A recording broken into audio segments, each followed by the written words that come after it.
Hello everyone. Welcome back to the channel. Miss Coffee here, and today we're going to talk about something that has been asked numerous times. Now, I already did a video on this a long time ago. I will put it up in the eye in case I miss anything in this video. Maybe the two videos together can help you. So in this video, we are going to talk about how to prepare a big diamond painting. So you just recently bought a big diamond painting and you're so excited to start it, but you're feeling a little overwhelmed. Well, I'm going to try to help relieve some of that anxiety that you're getting over working on a big canvas. As you guys know, I typically work on big canvases, so I'm going to show you what I do to prepare a big canvas. The canvas I'm going to use, of course, is going to be Petals Fall. It's one of the recent canvases that I unboxed. Again, I will have it up in the eye for you guys to go check out the unboxing of this. This canvas is a beautiful canvas from Diamond Art Club.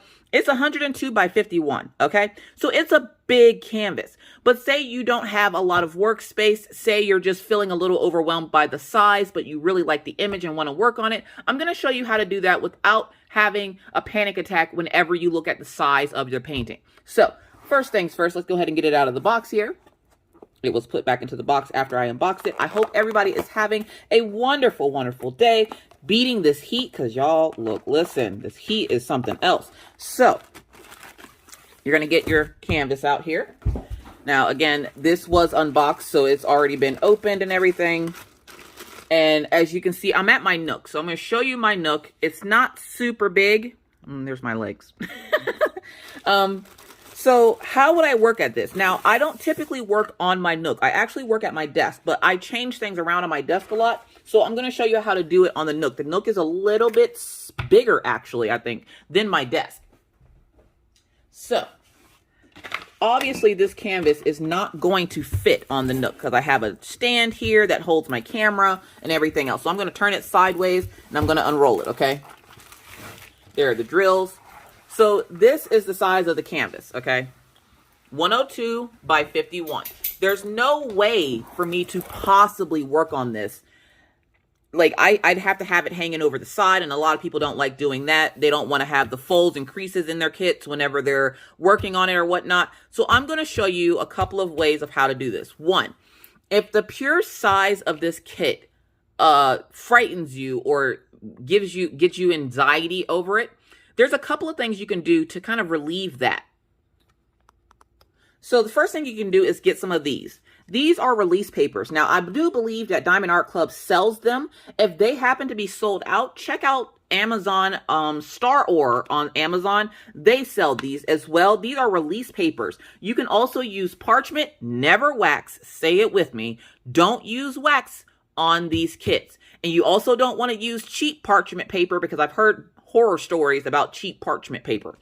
You want to use parchment paper or release squares. These are release squares. These are about 4 by 2 maybe. And what they do is essentially they go on your canvas. So what you could do is take a couple of these release papers and cover up the kit so it doesn't look so massively huge. And it also is not showing you what's coming up next. A lot of people don't like the clear cover anyways. I actually like the clear cover because I like to see what's coming up next. But if you don't like the clear cover, feel free to get some release papers and stuff and cover that up. Again, they do sell them at Diamond Art Club. If they happen to be sold out, check over on Amazon at Star Ore or Star Ore's website, and they will have release papers there. Or again, you can get parchment paper. Just make sure it's not the cheap kind. You want to get, spend your money's worth. So you could cover your canvas up with parchment squares. That will help you not only section off the diamond painting so you can do section by section every day, it will also eliminate some of the stress of seeing how much you have left. Because I know with me, a lot of the times when I feel like I've made a lot of progress and then I look back and I notice that I haven't made as much progress as I thought, it gets me a little anxious, okay? So the other thing you can do, and again, this is a very long canvas. So like, how exactly do you go about working on this? All right, sorry about that. So the first thing I like to do when I have a big canvas, like I said, you can put the release papers on it. The next thing, it's really long. It's hanging over the side of my table. I don't want it to crease. One of the things you can do to keep it from creasing is to roll it up. Now, these canvases are a lot more durable than people give them credit for. A lot of people don't like rolling them up for fear it's going to mess up their kit. It will not. Even if you've completed a section, you can still roll up your canvas. Just make sure when you roll them up, you roll it drill side out. So you want the drills sticking out this way so that they don't essentially bunch together and start popping other drills off. So always remember to roll it drill side out when you start to roll it. So what you can do is almost like a scroll. So as you complete it, you could say roll this side in this way. So say I completed this section here. I'm going to roll this side in while leaving this other side out. And then as I complete it, I would just keep rolling it until the entire thing is complete. Or what you could do while you're working on it, you can do the same thing, except for you don't have to roll it drill side out. You can roll it this way. So as you're working on it, say I only want to show about this much of the canvas at a time, okay? One, it makes it a little bit more manageable, and I can get this whole section done in, say, like a day. So I'm going to leave this much of it out, and what you would do is get like a hair clip, like a hairpin or a hair clip to clip onto the side of this, or a bobby pin. There you go. That's what I was looking for. Bobby pin. You can get a bobby pin, or they do make these little magnetic clasps. Becky's Madness for Crafting got me some. You can make these little magnetic clasps. You can put them on here to hold this here and work on it like this. So that, as you can see, I have nothing on it and it's already staying. You can, of course, make sure that this part is laying down flat, and you can still put the release papers on here to hide the sections that you're not working on so that you're not getting overwhelmed. That way you can get this part done, remove the release papers, get this part done, and then as you finish it, you would roll this side this way. So we're going to take it like this. You're going to roll this side this way. And then you'll get to the point where you need to start drilling again. And you'll do it just like this. And then you'd work on this section. Now, do keep in mind, you do not want to be leaning on that side with the drills on it. So be very careful when you're working on it that you don't lean on it. Why? Because you could damage the canvas if you lean on it, because essentially you're pushing those drills that are on the side here. You're pushing them out that way, which is going to make them kind of come off the canvas a little bit. You don't want to do that. And a lot of the times this glue is very, very good. So you're not going to have to worry about it popping off unless like you move your arm too much. But you also don't want to be sitting here crushing this side, because then you'll put like a crease or something into it, which is something that none of us want, because if you spend all this time working on a diamond painting, you don't want to then ruin it as you're trying to work on it. So like I said, you can do this as a scroll where you can unravel this way, roll up this way, use your release papers to cover this up so that you're working in smaller sections and you're not getting overwhelmed by the overall size of the kit. Especially when you roll it up like this, you're making sure that you don't see what's left. Now, you will see this part, okay? But you're not seeing the canvas itself. You're not seeing all those symbols jutting out at you. So this is the best thing that I can tell you to do. And for my table, I would roll out about this much, okay? Because this fits perfectly. I can still work on it. It's not impeding on any of the other space on my desk. And I have plenty of room to do what I need to do. Now, if it doesn't bother you and you have a table kind of like this one, where it has like the 4 sides coming off, and it's not like the desk where it has like other stuff like the trays and stuff, as you finish it, if you don't want to roll it up because you're afraid of those drills coming off, again, I will tell you they're not coming off. But just in case you are worried that they will, just let it hang over the side of the table. Now, if you have pets, what I would suggest is maybe if you have pets, maybe as it's rolling off the side of the table, fold it up like this.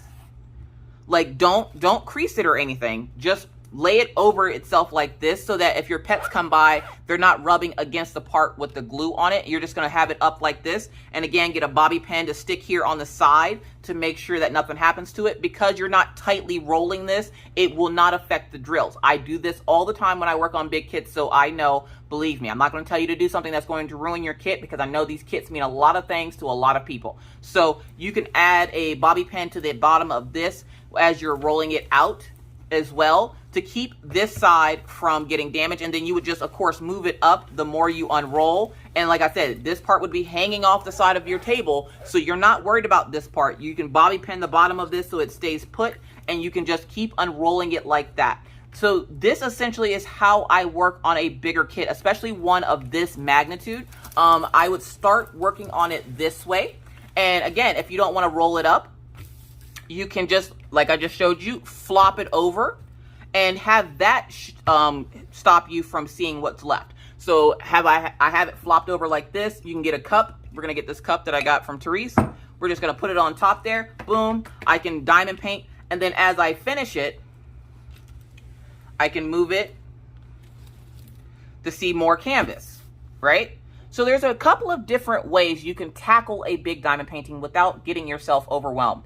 But if seeing just the amount of symbols is overwhelming you, I would highly recommend 100% getting yourself some release papers. Again, you can buy these on Diamond Art Club's website, or if they are sold out, you can go over to Star Or and they have them as well. Or you can go to your local grocery store and buy parchment paper. Again, just make sure it's not the cheap kind, because I've heard way too many horror stories about the cheap kind of parchment paper.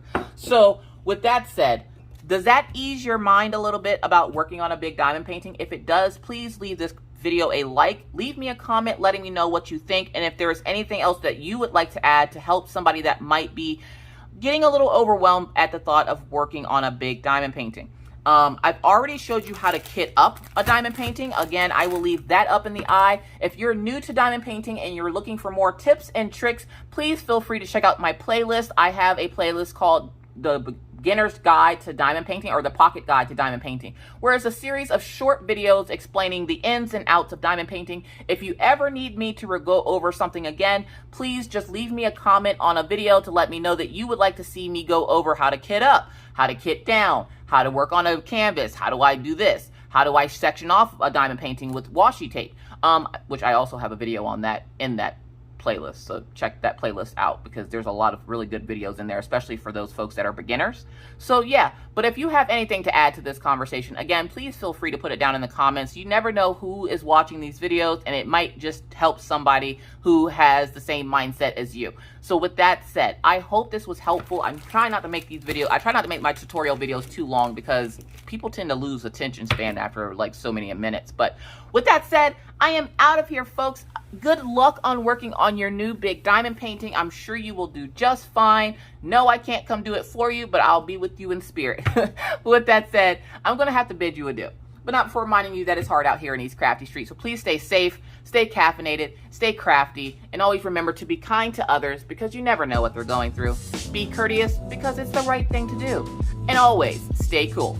Bye, guys.